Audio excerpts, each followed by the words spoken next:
Students, welcome to this video. आज के इस वीडियो में हम प्लांट किंगडम चैप्टर से last topic plant life cycle and alteration of generations को स्टडी करने वाले हैं। यदि आप इस चैप्टर से रिलेटेड और पीछे के वीडियोस देखना चाहते हैं तो चैनल पर प्लेलिस्ट सेक्शन में जाकर पीछे के वीडियोस देख सकते हैं। तो चलिए स्टार्ट करते हैं आज का टॉपिक। तो इसमें हम एक्चुअल में पढ़ने के वाले हैं, जैसे कि आपको मैंने पहले भी बताया था, प्लांट्स के केस में लाइफ साइकिल दो होती हैं। या तो वो स्पोरोफिटिक प्लांट बॉडी यानी लाइफ साइकिल, उसके अंदर दो होते हैं, स्पोरोफिटिक और गैमेटोफिटिक। तो उसकी लाइफ के अंदर दो फेज हैं, एक स्पोरोफिटिक है, एक गैमेटोफिटिक फेज है। हमेशा याद रखना है, जो गैमेटोफिटिक है या हम कहेंगे गैमिट्स हैं, वो हमेशा हैप्लॉइड होते हैं, और जो स्पोरोफाइट होता है वो हमेशा डिप्लॉइड होता है।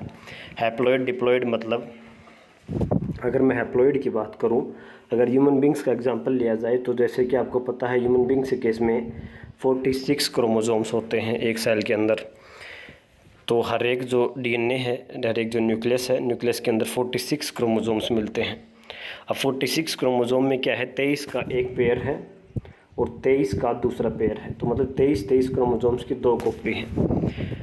और वो जो कोई भी सेल है, मान लीजिए आपके ब्लड का सेल लिया गया है, ब्लड सेल के अंदर न्यूक्लियस से हमने डीएनए को आइसोलेट किया तो उसके अंदर 46 क्रोमोसोम्स मिले, तो हम क्या कहेंगे, वो एक डिप्लॉइड सेल है। डिप्लॉइड मतलब डाई मतलब दो, मतलब एक क्रोमोसोम की दो कॉपी है। मतलब आप में जो बेसिक सेट है, मतलब जो मिनिमम क्रोमोसोम्स 23 होने चाहिए, और 23 क्रोमोसोम्स की एक और कॉपी है तो डिप्लॉइड हो गया। अब इसीलिए इसको डिप्लॉइड, डाई मतलब दो, तो हर क्रोमोसोम की दो कॉपी है तो उसको डिप्लॉइड कहा। अब जो आपके गैमेट्स हैं, जैसे कि स्पर्म बनता है मेल के केस में और एग बनता है फीमेल के केस में, तो स्पर्म के अंदर 23 क्रोमोसोम्स होते हैं। जैसे कि एक स्पर्म है, स्पर्म के अंदर 23 क्रोमोसोम्स हैं। एक एग है, एग के अंदर 23 क्रोमोसोम्स हैं। तो इनको हम कहते हैं हैप्लॉइड।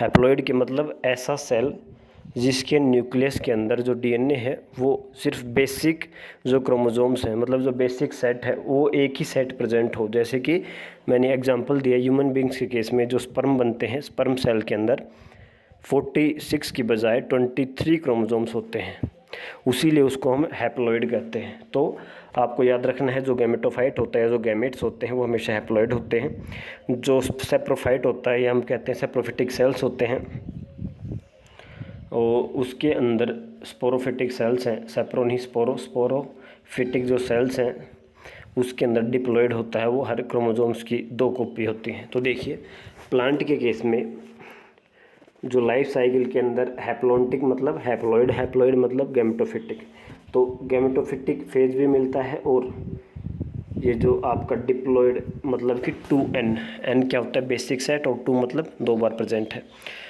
वो होता है स्पोरोफिटिक। मतलब गैमेटोफिटिक और स्पोरोफिटिक दोनों फेज होते हैं। अब कुछ प्लांट के केस में जो गैमेटोफिटिक है वो ज़्यादा डोमिनेट करता है, मतलब पूरी लाइफ के दौरान गैमेटोफिटिक फेज मतलब वो हैप्लॉइड स्टेट में ही रहता है। और कुछ एक जो प्लांट है उसके अंदर डिप्लॉइड जो स्टेज है वो डोमिनेंट होती है, मतलब जो स्पोरोफिटिक प्लांट बॉडी है वो डोमिनेट होती है, वही फोटोसिंथेसिस करती है, वही प्लांट को फॉर्म करती है। और तीसरी जो कैटेगरी होती है वो होती है कि कुछ प्लांट्स के केस में दोनों ही जो है, कुछ टाइम के लिए हैप्लॉइड होते हैं वो प्लांट, लेकिन कुछ समय के बाद वो डिप्लॉइड प्लांट, उसके मतलब लाइफ साइकिल के अंदर डिप्लॉइड फेज आ जाता है। तो उसके अंदर हैप्लॉइड और डिप्लॉइड जो स्टेज है वो दोनों इक्वली होती हैं, तो उसको हम कहते हैं हैप्लोडिप्लॉन्टिक। तो देखिए, पढ़ते हैं जब आपको पता लगेगा थोड़ा। In plants both haploid and diploid cells can divide by mitosis. एक और बेसिक बात जानते हैं, सेल जो है वो दो तरीके से डिवाइड कर सकता है। एक होता है माइटोसिस और एक होता है मियोसिस। माइटोसिस इक्वेशनल डिवीज़न है। माइटोसिस में अगर मैं आपको एग्जांपल दूं, मान लीजिए कोई सेल है, इस सेल के अंदर 46 क्रोमोसोम है। अगर ये सेल माइटोसिस के अंदर जाएगा तो एक सेल से दो सेल बनेंगे नए, और जो नए सेल्स बनेंगे दोनों के अंदर 46 क्रोमोसोम्स ही मिलते हैं। तो मतलब ये इक्वली डिवाइड करता है, इक्वेशनल डिवीज़न इसको कहते हैं। और जो मियोसिस है, मान लीजिए ये कोई सेल है जिसके अंदर 46 क्रोमोसोम है, अगर मैं कहूँ इसके अंदर मियोसिस हुआ है, तो एक सेल के अंदर जब मियोसिस होता है तो उससे 4 नए सेल बनते हैं। और हर जो नया सेल बना है हम डॉटर सेल कहते हैं, उसके अंदर क्रोमोसोम नंबर आधा हो जाता है 20। अगर इसके अंदर मैंने कहा कि 26 था पेरेंट वाले में, तो इससे नए जो सेल बनेंगे उसके अंदर 23 रहेगा। सॉरी, जो पेरेंट था उसके अंदर 46 था, तो जो डॉटर सेल्स बनेंगे उसके अंदर 23 रहेगा। तो मतलब जो मियोसिस है उसको हम रिडक्शनल डिवीज़न कहते हैं। रिडक्शनल डिवीज़न आपके फुल्ली एक चैप्टर है सेल बायोलॉजी का, उसके अंदर हम सेल एक पूरा चैप्टर, उसके अंदर हम डिटेल में जानेंगे, सेल डिवीज़न के बारे में हम जानेंगे। तो उसमें आपको और पता लगेगा। यहाँ सिर्फ बेसिकली बताया जा रहा है कि सेल दो तरीके से डिवाइड होता है, एक माइटोसिस एक मियोसिस। माइटोसिस इक्वेशनल डिवीज़न है, माइटोसिस में क्रोमोसोम नंबर नहीं घटता है। अगर कोई डिप्लॉइड सेल है वो डिप्लॉइड ही रहता है, जो कोई हैप्लॉइड सेल अगर माइटोसिस कर रहा है तो हैप्लॉइड ही रहता है। इसीलिए जो पहली लाइन में बताया गया है कि चाहे डिप्लॉइड सेल हो या हैप्लॉइड सेल हो, माइटोसिस से डिवाइड कर सकता है। लेकिन यदि अगर मियोसिस की बात करें तो कोई यदि डिप्लॉइड सेल अगर मियोसिस से डिवाइड करेगा तो वो हैप्लॉइड सेल बना लेता है, हैप्लॉइड सेल बन जाते हैं। तो हमेशा याद रखना है, मियोसिस जब भी होती है तो जो नए सेल बनते हैं वो हैप्लॉइड बनते हैं। मेनली जो डिप्लॉइड पेरेंट सेल यदि मियोसिस करता है तो हैप्लॉइड बनाता है। This ability leads to the formation of different plant bodies, diploid and haploid.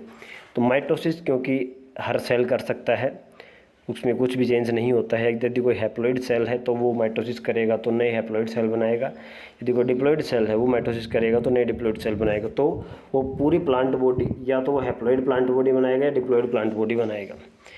अब देखिए, the haploid plant body produce gamete by mitosis.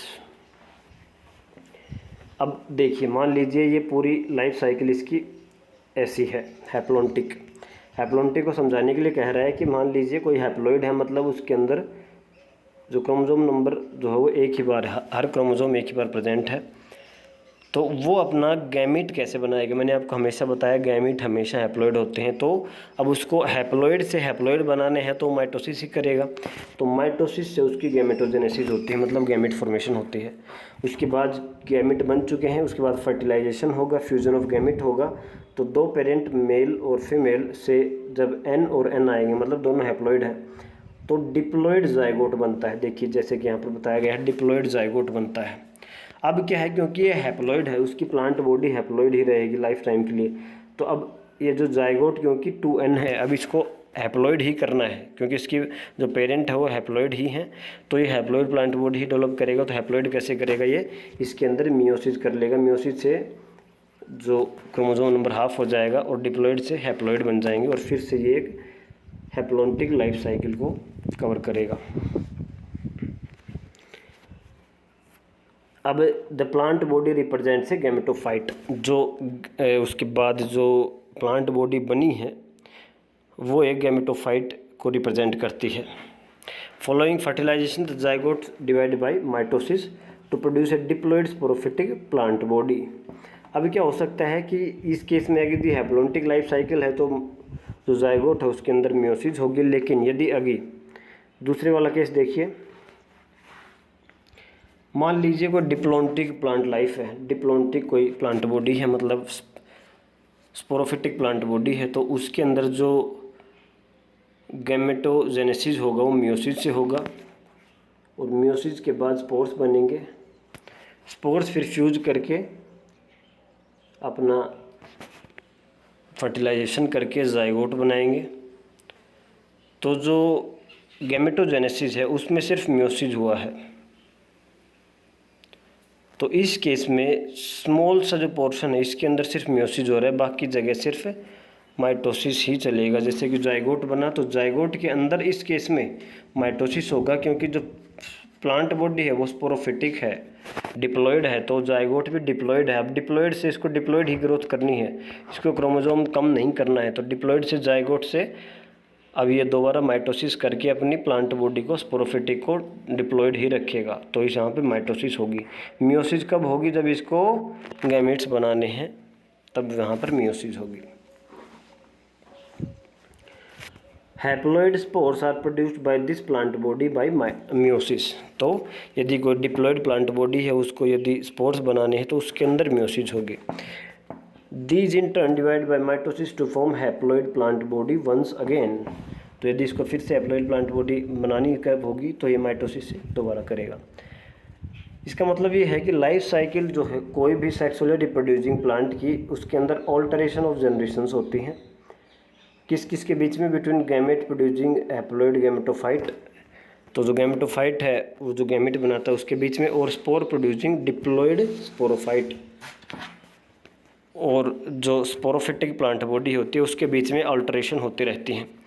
तो इसलिए इसके अंदर हमने 3 ग्रुप्स में इसको डिवाइड किया है। पहला है हैप्लॉन्टिक।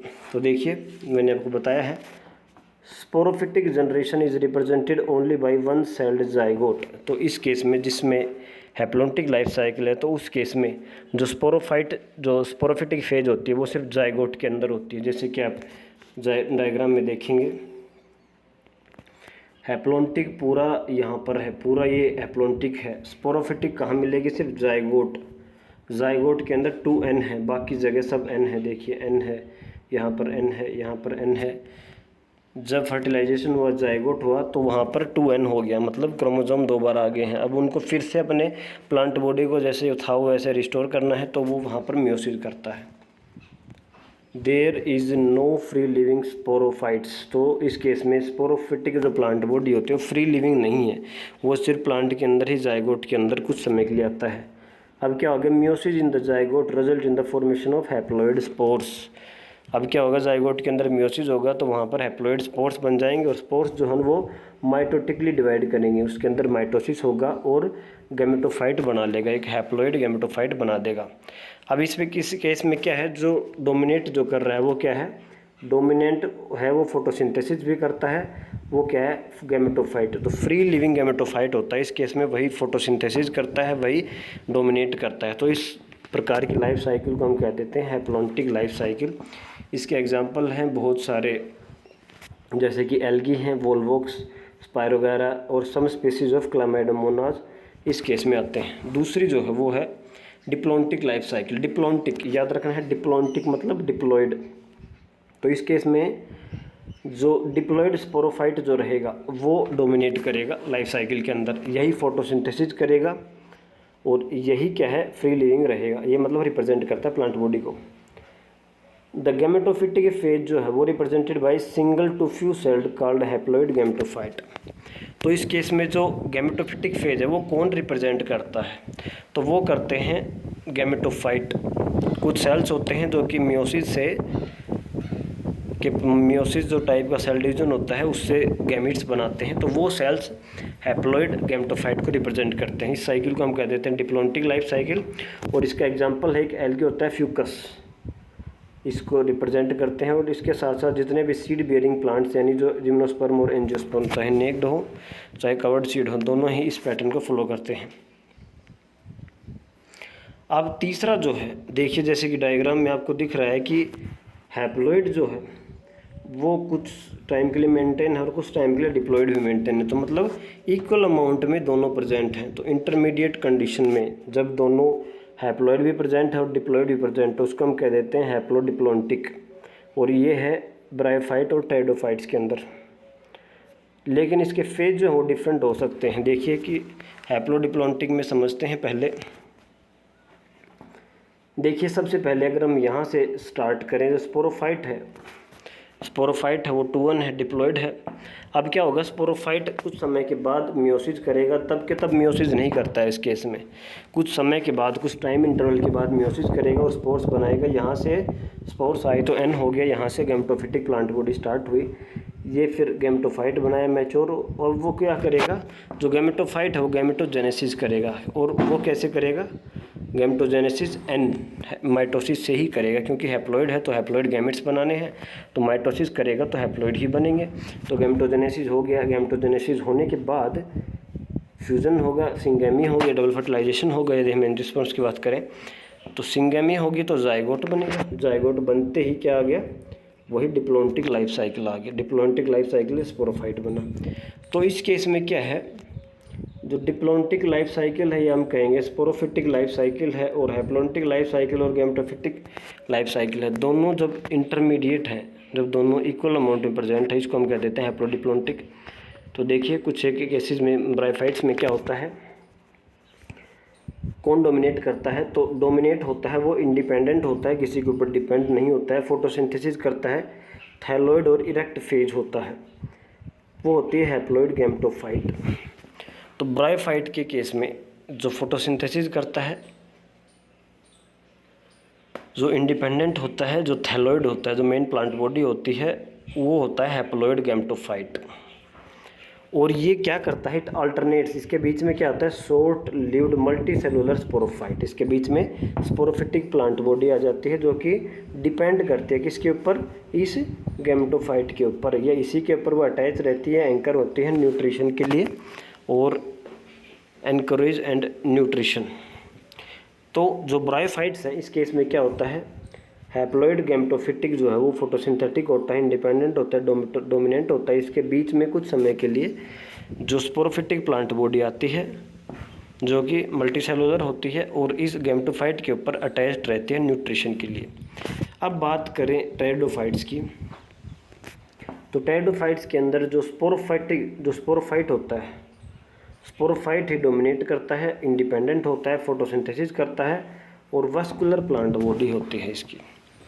तो जो टेरिडोफाइट्स होते हैं इसके अंदर जो मेन प्लांट बॉडी होती है, जो फोटोसिंथेसिस होती है, फोटोसिंथेसिस करती है, इंडिपेंडेंट होती है, डोमिनेट करती है, वो क्या है? स्पोरोफाइट।